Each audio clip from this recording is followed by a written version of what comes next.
السلام علیکم ورحمۃ اللہ وبرکاتہ۔ اعوذ باللہ السمیع العلیم من الشیطان الرجیم من ہمزہ ونفخہ ونفثہ۔ بسم اللہ الرحمن الرحیم۔ یا بنی اقم الصلاة وأمر بالمعروف وانہ عن المنکر واصبر علی ما اصابک ان ذلک من عزم الامور۔ اے میرے پیارے بیٹے، نماز قائم کرو، لوگوں کو نیکی کا حکم دو، برائی سے روکو، اور جو تکلیف پہنچے اس پر صبر کرو، بے شک یہ بڑے ہمت و حوصلے کا کام ہے۔ محترم سامعین کرام، سورہ لقمان سورہ نمبر 31 اور اسی صورت سے بھی آپ کے سامنے آیت نمبر 17 تلاوت کی گئی۔ بفضل اللہ، بعون اللہ، بتوفیق اللہ۔ آیت کریمہ کا ترجمہ بھی آپ تمام کی خدمت میں پیش کیا گیا۔ سامعین کرام، اس آیت کریمہ میں سیدنا لقمان حکیم نے اپنے بیٹے کو 3 قیمتی نصیحتیں کی ہیں۔ جیسا کہ اس سے پہلے جو آیات آپ کے سامنے پیش کیے گئے تھے، اس میں ان آیتوں میں لقمان حکیم نے اپنے بیٹے کو 2 نصیحتیں کی تھی۔ ایک شرک سے باز آنا ہے، شرک نہیں کرنا ہے، اور دوسری نصیحت یہ کی تھی کہ چاہے کوئی بھی نیکی کا کام ہو یا برائی کا کام ہو، چھوٹا ہو یا زیادہ، قیامت کے دن اللہ تبارک و تعالیٰ اس کو لائے گا اور اس کا حساب کتاب لے گا۔ سامعین کرام، اس آیت کریمہ میں جو 3 اہم ترین نصیحتیں کی گئی ہیں، اس میں پہلی نصیحت ہے کہ اقیم الصلاۃ، نماز کو قائم کرو۔ نماز کے تعلق سے تو ایسا نہیں ہے کہ کوئی نہیں جانتا ہے، آپ بھی جانتے ہیں، ہم بھی جانتے ہیں، ہر کوئی جانتا ہے، لیکن نماز کی جتنی درگتی ہم لوگ کرتے ہیں اتنی درگتی تو کسی بھی چیز کی نہیں ہوتی۔ آپ کوئی بھی پارا اٹھائیے، کوئی بھی منزل اٹھائیے، آپ نبی کریم صلی اللہ علیہ وسلم کی احادیث کے کسی بھی باب کو اٹھائیے، آپ کو وہاں پر نماز ملے گا۔ کیوں؟ کیونکہ نماز کے بغیر ایک انسان جو ہوتا ہے وہ زندہ لاش ہوتا ہے، لاش، بدبودار جو لاش ہوتا ہے، وہ نماز چھوڑنے والا، نماز سے غفلت برتنے والا، نمازوں کو اہمیت نہیں دینے والا، یہ آدمی زندہ لاش ہے، بدبودار لاش۔ انسان اور مسلمان ہونا تو بہت دور کی بات ہے، وہ ایک لاش ہے، زندہ لاش، بدبودار لاش۔ کیوں؟ کیونکہ آپ قرآن کریم کے کسی بھی پارے کو اٹھا کر کے دیکھیں، وہاں پر نماز کا حکم ہے۔ آپ نبی صلی اللہ علیہ وسلم کی کسی بھی حدیث کے باب کو اٹھا کر کے دیکھیں، وہاں پر نماز کا حکم ہے۔ جتنا نبی صلی اللہ علیہ وسلم نے نماز کے بارے میں کہا ہے، جتنا نماز کے بارے میں اپنی امت کو تنبیہ اور تلقین کیا ہے، کسی چیز کے بارے میں تنبیہ اور تلقین نہیں کیا ہے۔ آپ صلی اللہ علیہ وسلم نے اپنی امت کو بتاتے ہوئے کہا کہ دیکھو، نماز میری آنکھوں کی ٹھنڈک ہے، کم سے کم اس کی لاج رکھ لینا۔ لیکن جو انسان اپنی عزت کی لاج نہیں رکھے گا، وہ نبی صلی اللہ علیہ وسلم کی لاج کیا رکھے گا؟ ہم نے پہلے بھی کہا ہے اور آج بھی کہہ رہا ہوں میں، جو ہمارے رب کا غدار ہے وہ کسی کا وفادار نہیں ہو سکتا۔ وہ غدار ہی رہے گا، غدار ہی رہے گا، وہ کبھی بھی کسی کا بھی وفادار نہیں ہو سکتا، کیونکہ وہ اپنے نفس کا غلام ہے۔ وہ ہمارے نبی صلی اللہ علیہ وسلم نے کہا، مرتے مرتے تک جب ان کی زندگی کی بالکل آخری سانسیں چل رہی تھی، کہا کہ دیکھو میری امت کے لوگوں، نمازوں کو قائم کرنا، نمازوں کو قائم کرنا۔ آپ صلی اللہ علیہ وسلم نے کہا کہ دیکھو، نماز کسی بھی حال میں معاف نہیں ہے۔ اب یہ ہے نا، مسلمان کہلانے والے، سو کالڈ توحید پر چلنے والے لوگ سوئے ہوئے بستروں پر، نماز ہو گئی، گنتی کے چند لوگ آئے، اس میں سے بھی کچھ لوگ ایسے آئے جن کو نماز کی پرواہ نہیں تھی، زبردستی ان کو مارا گیا، پیٹا گیا، بولا گیا، تھوکا گیا، تو وہ نماز پڑھنے کے لیے آئے، ہے کہ نہیں ہے؟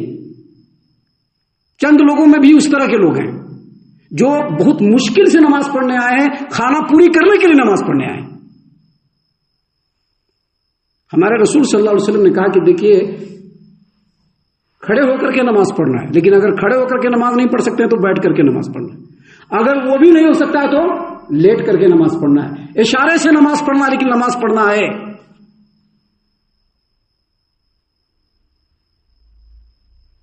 ابھی سوچئے کہ کیا حالت ہے ہم لوگوں کی، کیا حالت ہے ہم لوگوں کی، کیسے مقام پر ہم لوگ پہنچ گئے ہیں، کس مقام پر مسلم قوم آ کر کے ٹکی ہوئی ہے کہ صرف اللہ کی رحمت ہے کہ ہم لوگوں کے اوپر اللہ کا عذاب نہیں نازل ہوا۔ رہا ہے. ہمارے نبی کریم صلی اللہ علیہ وسلم نے نماز کے بارے میں وضاحت کے ساتھ کہا ہے کہ جو آدمی نماز کی حفاظت کرتا ہے، حفاظت یہ نہیں کہا کہ نماز پڑھتا ہے، یہ نہیں کہا کہ نماز پڑھتا ہے، جو آدمی نماز کی حفاظت کرتا ہے اس کے لیے قیامت کے دن نور ہوگا، برہان ہوگا، نجات ہوگی. اور جو آدمی نمازوں کی حفاظت نہیں کرتا ہے اس کے لیے قیامت کے دن نہ تو نور ہوگا، نہ ہدایت ہوگی، نہ برہان ہوگا، نہ نجات ہوگی. اور ایسا آدمی قیامت کے دن کس کے ساتھ ہوگا؟ قارون کے ساتھ ہوگا، حامان کے ساتھ ہوگا، فرعون کے ساتھ ہوگا، ابی بن خلف. یہ جو 4 آدمی کا جو نام لیا گیا ہے یہ ایسے لوگ ہیں کہ جن کے نام پر آج بھی تھوکا جاتا ہے، آج بھی تھوکا جاتا ہے. ان کو مرے ہوئے زمانہ ہو گیا لیکن آج بھی ان کے نام پر تھوکتے ہیں لوگ. کیوں؟ کیونکہ یہ لوگ اللہ تبارک و تعالیٰ سے بغاوت کرنے میں سب سے اونچے والے پائیدان پر تھے. اور ایسے لوگوں کے ساتھ نمازوں کی ناقدری کرنے والوں کا انجام ہونے والا ہے. ہائے دنیا، ہائے دنیا، دنیا کے لیے تو مرے ہوئے لیکن نماز نہیں. پھر کیسے مسلمان، کیسے انسان؟ کوئی مسلمان نہیں، کوئی انسان نہیں. لاش ہو تم، بدبودار لاش ہو تم اگر تم نے نمازوں کی حفاظت نہیں کیا تو. لقمان حکیم نے اپنے بیٹے کو نصیحت کرتے ہوئے کہا یا بنی اقیم الصلاۃ، نمازوں کو قائم کرنا. قائم کرنا کیا مطلب؟ ہر نماز کو پڑھنا. قائم کرنا کیا مطلب؟ نمازوں کے لیے پہلے سے الرٹ رہنا. قائم کرنا کیا مطلب؟ دل میں نمازوں کی فکر ہونا. قائم کرنے کا مطلب یہ ہے کہ جب مؤذن صاحب اقامت کہے اس وقت آ جانا. ابھی تو ایسا کچھ نہیں، یہاں پر نماز چلتا رہتا ہے اور توحید پرست کہلانے والے لوگ فونوں میں باتیں کرتے رہتے ہیں. یہاں نماز ہو رہی، بات باہر ہو رہی ہے. یہ کیسے مسلمان، کیسے توحید پرست، کس طرح کے توحید پرست؟ کوئی یہ سوچے گا کہ ہم نہیں بولیں گے تو ایسا نہیں ہو سکتا ہے. آپ کچھ بھی کر لیجئے میرے لیے، میں بولوں گا. میرا کام ہے بولنا، میری ذمہ داری ہے بولنا، میں بولوں گا. میں یہ ہماری استھتی ہے آج کی نمازوں کے تعلق سے. تو لقمان حکیم نے اپنے بیٹے کو کہا اے میرے پیارے بیٹے نمازوں کو قائم کرنا. کیوں؟ کیونکہ نماز نہیں پڑھو گے تو تم مسلمان کہلانا بہت دور کی بات، تم انسان بھی نہیں کہلانے کے لائق ہو، تم جانور کہلانے کے بھی لائق نہیں ہو، تم لاش ہو، تم بدبودار لاش ہو تم. اور اس کے بعد لقمان حکیم نے یہ بھی کہا وَأَمُرْ بِالْمَعْرُوفِ وَانْهَ عَنِ الْمُنْكَرِ، نیکی کا حکم دیتے رہنا اور برائی سے روکتے رہنا. یہ سب سے کٹھن کام ہے آج کے ڈیٹ میں. آپ صحیح مسلم اٹھائیے، کتاب الایمان کے اندر، کتاب الایمان کے اندر، دوسری جگہ نہیں. صحیح مسلم کتاب الایمان. ایمان جانتے ہیں نا، جو ایمان دل کے اندر ہوتا ہے جس سے انسان مسلمان کہلاتا ہے. کتاب الایمان کے اندر نبی صلی اللہ علیہ وسلم نے اپنے امت کے لوگوں کو کہا کہ من رأى منکم منکرا فلیغیرہ بیدہ، اگر تم برائی کو دیکھنا اس کو ہاتھ سے روکنا. فإن لم يستطع فبلسانه، اور اگر ہاتھ سے روکنے کی طاقت نہ ہو تو زبان سے روکنا ضرور. برائیاں ہوتی رہتی ہے، لوگ کھڑے ہو کر کے تماشا دیکھتے رہتے ہیں. کیوں؟ کیونکہ جو روکنے والا آدمی ہوتا ہے نا، سب لوگ اس کے دشمن بنتے ہیں، اس کے خلاف ماحول تیار کرتے ہیں، اس کے خلاف پروپیگنڈے کرتے ہیں. کیوں؟ کیونکہ ہم کو ٹوکا تھا، ہم کو بولا تھا، ہم کو روکنے کی کوشش کیا تھا. ہمارے نبی صلی اللہ علیہ وسلم نے کہا کہ یہ سب مت سوچنا. ابھی پوری آیت کریمہ پڑھیں گے تو سب بات سمجھ میں آ جائے گی آپ کو. کہا کہ نیکی کا حکم دینا، اگر برائی ہو رہا ہو زبان سے روکنا، اگر ہاتھ سے نہیں روک سکتے ہو تو. اور اگر ہاتھ سے بھی روکنے کی طاقت نہ ہو تو دل میں اس کا برا جان کر کے ایسے لوگوں سے کنارہ کشی اختیار کرنا. خذ العفو وامر بالعرف واعرض عن الجاہلین. ہمارے نبی صلی اللہ علیہ وسلم کو حکم دیا اللہ نے، خذ العفو وامر بالعرف واعرض عن الجاہلین. اے نبی صلی اللہ علیہ وسلم عفو درگزر کو لازم پکڑ لیجئے اور لوگوں کو نیکی کا حکم دیجئے اور اس طرح کے جاہلوں سے کنارہ کشی اختیار کیجئے. کیونکہ ان لوگوں کو جب نیکی کا حکم دیا جاتا ہے تو ان لوگوں کو لگتا ہے کہ ہماری عزت پہ پڑ گیا ہے. اسی لیے نبی صلی اللہ علیہ وسلم نے کہا کہ دیکھو ان سب باتوں کو نہیں سمجھنا. اگر تمہارے سماج و معاشرے میں برائی ہو تو ہاتھ سے روکنا، اگر ہاتھ سے روکنے کی طاقت نہ ہو تو زبان سے روکنا، اور اگر زبان سے بھی نہیں روک سکتے ہو تو دل میں برا جاننا. اور اس کے بعد کیا کہا؟ وذالک اضعف الایمان. دل میں برا جاننا یہ ایمان کا کمزور ترین حصہ ہے. دل میں برا جاننا ایمان کا کمزور ترین حصہ ہے. اور اسی حدیث کے بعد حدیث نمبر 50 پہ صحیح مسلم میں اللہ کے رسول صلی اللہ علیہ وسلم فرمایا کہ جو اپنے دل میں بھی برا نہیں جانتا ہے وَلَيْسَ وَرَاءَ ذَلِكَ مِنَ الْإِيمَانِ حَبَّةُ خَرْدَلٍ، تو اس کے دل کے اندر ایمان کا ایک رائی کے دانے کے برابر بھی ایمان نہیں اس کے پاس۔ تو اسی لیے لقمان حکیم نے اپنے بیٹے کو کہا کہ وَأَمُرْ بِالْمَعْرُوفِ وَانْهَ عَنِ الْمُنْكَرِ، دیکھو لوگوں کو نیکی کا حکم دیتے رہنا اور برائی سے روکنا۔ وَاصْبِرْ عَلَىٰ مَا أَصَابَكَ، دیکھیے وَاصْبِرْ عَلَىٰ مَا أَصَابَكَ کا مطلب ہے جو مصیبت پہنچے اس پر صبر کرنا۔ اس کا مطلب کیا ہے؟ آپ کسی بھی مفسر کی تفسیر کو اٹھا کر کے دیکھ لیجئے، انہوں نے یہی لکھا ہے کہ جب آپ لوگوں کو نیکی کا حکم دیں گے اور برائی سے روکیں گے تو شیطان ان کو آپ کا دشمن بنا دے گا۔ پوری ہسٹری پڑی ہوئی ہے، آپ نبیوں کی ہسٹری اٹھا کر کے دیکھ لیجئے، ابراہیم علیہ السلام کی ہسٹری اٹھا کر کے دیکھ لیجئے، ہمارے رسول صلی اللہ علیہ وسلم اور صحابہ کرام کو کیا کیا؟ مکہ سے بھگایا، پہلے تو سازش کیا، پورا جڑ سے مٹانے کی کوشش کیا، نبی کریم صلی اللہ علیہ وسلم کو کمپلیٹ صفایا کر دینے کی کوشش کیا، اور جب نہیں ہوا تو نکال دیا باہر۔ نکالا کہ نہیں نکالا؟ نکال دیا۔ ہر طرح سے ان کے خلاف سازشوں کا طوفان رچا لوگوں نے، ان کے خلاف ماحول تیار کیا نبی کریم صلی اللہ علیہ وسلم۔ آپ سلف صالحین میں آ کر کے دیکھ لیجئے، امام بخاری رحمۃ اللہ علیہ کو ان کے ساتھ بھی لوگوں نے یہ کیا۔ کیوں؟ کیونکہ وہ لوگوں کو ٹوکتے تھے۔ یاد رکھیے گا، آپ کے سماج میں اگر آج برائیوں پر بغیر کسی ڈر اور بھے کے ٹوکنے والا آدمی موجود ہے، آپ پر اللہ کی رحمت ہے۔ قدر کر لیجئے ایسے لوگوں کی، قدر کر لیجئے ایسے لوگوں کی۔ آج اگر آپ کے سماج میں، کیونکہ لوگ ٹوکنے سے پہلے ڈرتے ہیں کہ سامنے والا برا مان جائے گا، برا مانے گا تو ہمارے بہت سارے معاملات رک جائیں گے، لوگ یہ ڈرتے ہیں۔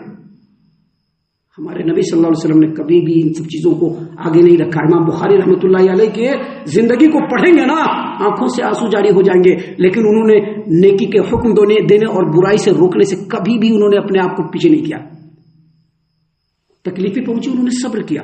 آپ امام ابن حزم رحمۃ اللہ علیہ کی جیونی کو اٹھا کر کے دیکھ لیجئے، آپ بہت دور مت جائیے، امام ابن تیمیہ رحمۃ اللہ علیہ کی زندگی کو دیکھ لیجئے، اس سے بھی دور مت جائیے، سعودی عرب کے اندر امام محمد بن عبد الوہاب نجدی رحمۃ اللہ علیہ کے زندگی کو دیکھ لیجئے کہ کیسے نیکیوں کا حکم دینے کی وجہ سے ان کے خلاف لوگوں نے سازشیں کی۔ تو جب آدمی نیکی کا حکم دینے اور برائی سے روکنے کے مشن پر قائم ہوتا ہے نا، تو لوگوں کے دلوں میں شیطان فتنے ڈالتا ہے، اس کے خلاف کرو، پھر سازشیں ہوتی ہے، شر پھیلانے کی کوشش کی جاتی ہے، ان کے خلاف ماحول تیار کیا جاتا ہے۔ تو ایسی صورت میں اللہ تبارک و تعالیٰ نے لقمان حکیم کے اس نصیحت کو یہاں پر سامنے رکھا کہ دیکھو میرے پیارے بیٹے، جب تم لوگوں کو نیکی کا حکم دو گے اور برائی سے روکو گے تو تم کو لوگ تکلیف پہنچائیں گے، اور جب تکلیف پہنچائیں گے تو کیا کرنا؟ وَاصْبِرْ عَلَىٰ مَا أَصَابَكَ، تکلیف پر صبر کرنا، ان کو جواب مت دینا، صبر کرنا۔ صبر کرو گے اللہ سر بلند کر دے گا، صبر کرو گے اللہ سر بلند کر دے گا۔